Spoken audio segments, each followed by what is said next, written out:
شیخ صالح المغاسمی ہیں, وہ کہتے ہیں کہ ان کا آپریشن ہوا, ہارٹ سرجری ہوئی, اور ان کے نا ہارٹ بلاکیج تھے, بہت ساری آرٹریز بلاک تھیں اور اسٹنٹس ڈلے ہوئے تھے, تو بہت ایشوز تھا ان کے اس میں. تو وہ کہتے ہیں کہ it was a lengthy operation. کہتے ہیں کہ میں بڑا پریشان تھا, ڈاکٹرز نے میرا آپریشن کیا, سکسیزفل ہو گیا الحمدللہ, ٹانگیں لگا دیے, میں اٹھا تو آئی واز ریلیکسڈ. لیکن کچھ دیر بعد ڈاکٹرز دوبارہ آنے شروع ہو گئے, اور جو ساتھ مشینس تھیں ان میں نا پی پی پی کچھ ہونے شروع ہو گیا, اور ایک ڈاکٹر آ رہا, دوسرا, تیسرا, چوتھا. یہ عرب کے بہت بڑے داعی ہیں, شیخ صالح المغاسمی ابھی بھی زندہ ہیں رحمہ اللہ. تو ڈاکٹرز آئے اور وہ کہتے ہیں کہ میں اب تو بہت پریشان ہو گیا کہ اب کیا ہو رہا ہے. تو انہوں نے ان کی شکل پہ نا پریشانی دیکھی, میں مزید پریشان ہو گیا. تو انہوں نے کہا کہ آپ کے جو بلاکیج تھے نا وہ سم تھنگ ہیپن کہ بہت زیادہ نا بلاک ہو گیا, and we have to reoperate you again, تو ہمیں دوبارہ کھول کے سرجری کرنی پڑے گی. کہتے ہیں کہ پہلی سرجری میں تو I was a but relax, لیکن اس دفعہ میں بہت پریشان ہو گیا. تو وہ لوگ جب گئے اپنی اکوپمنٹس لینے کے لیے اور اپنے چیزیں لینے کے لیے, تو کہتے ہیں آئی واز ریئلی ورڈ. کہتے ہیں کہ میرے ساتھ ایک نا آئی تھنک لیبنانی نرس کھڑی ہوئی تھی. وہ مجھے کہتی ہے کہ یا صالح صلی علی محمد, اے صالح اللہ کے نبی پہ درود پڑھو. اور کہتے ہیں کہ میں اللہ کے نبی پہ درود پڑھنا شروع ہو گیا اس یقین کے ساتھ کہ اللہ کے نبی نے فرمایا کہ اگر تم مجھ پہ درود پڑھو گے تمہارے ساری پریشانیاں ختم ہو جائیں گی اور تمہاری ساری مشکلات کا حل نکل آئے گا.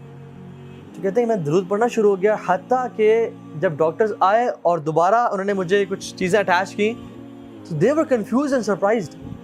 اور جب میں نے پوچھا کہ یہ کیا ہوا ہے, کہتے ہیں کہ جو رپورٹس ابھی آ رہی تھی کہ بلڈ دوبارہ جو ہے نا بلاکیجز آ گئی ہیں, they are all removed, they are all gone. اور کہتے ہیں کہ مجھے اس دن اللہ کے نبی پہ درود پڑھنے کی فضیلت سمجھ میں آئی کہ کتنا افضل ہے یہ ذکر, اللہ کے نبی پہ درود پڑھنا. سبحان اللہ. تو اپنی زندگی کو نا کثرت سے, جب بھی فری ٹائم ہے نا, درود کثرت سے پڑھا کریں, استغفار کثرت سے پڑھا کریں. ایک صحابی آیا اور کہا یا رسول اللہ نجات کا راستہ بتائیں, نجات کس میں ہے؟ فرمایا لا یزال لسانک رطبا من ذکر اللہ, اپنی زبان کو اللہ کے ذکر سے تر رکھو, اس میں نجات ہے. اپنی عقبہ بن عامر, اپنی زبان کو اللہ کے ذکر سے تر رکھو. فرمایا طوبی لمن وجد فی صحیفۃ استغفار کثیرا, glad tidings to the one who found استغفار in his book with abundance. خوشخبری ہو اس بندے کو کہ جو قیامت کے دن آیا اور اس نے اپنے اعمال نامے میں کثرت سے استغفار کو دیکھا. سبحان اللہ. امام احمد بن حنبل سفر کر رہے تھے, بڑا فیمس واقعہ ہے. سفر کر رہے تھے, رات لیٹ ہو گئی, مسجد میں اجازت ہے کہ میں رات یہاں رہ لوں, تو انہوں نے کہا نہیں آپ یہاں رات نہیں رہ سکتے. تو ایک نان بنانے والا گزر رہا تھا, تو انہوں نے کہا آپ کیوں بزرگ کو تنگ کریں, بزرگ آپ میرے پاس آئیں, بابا جی میرے گھر رہ لیں. تو انہوں نے کہا ٹھیک ہے. تو وہ جب گھر لے کے گیا تو وہ رات کو نان, وہ تو آٹا گوندتا تھا, آٹا گوند رہا اور کہتا ہے استغفر اللہ استغفر اللہ. امام احمد بن حنبل رحمہ اللہ بیٹھے ہوئے ہیں, کہتے ہیں آپ کو اس ذکر نے کبھی زندگی میں فائدہ بھی پہنچایا ہے؟ تو انہوں نے کہا آپ کو میں کیا بتاؤں. تو وہ اپنے پوچھ لیا ہے, پہلے میں غریب تھا, فقیر تھا, جب سے میں ذکر یہ کرنا شروع ہوا ہوں مال اتنا ہے کہ سنبھالا نہیں جاتا مجھ سے, اور ہر دعا میری اللہ رب العالمین نے قبول کی ہے, بس ایک دعا جو رہ گئی ہے. کہتے ہیں وہ کیا؟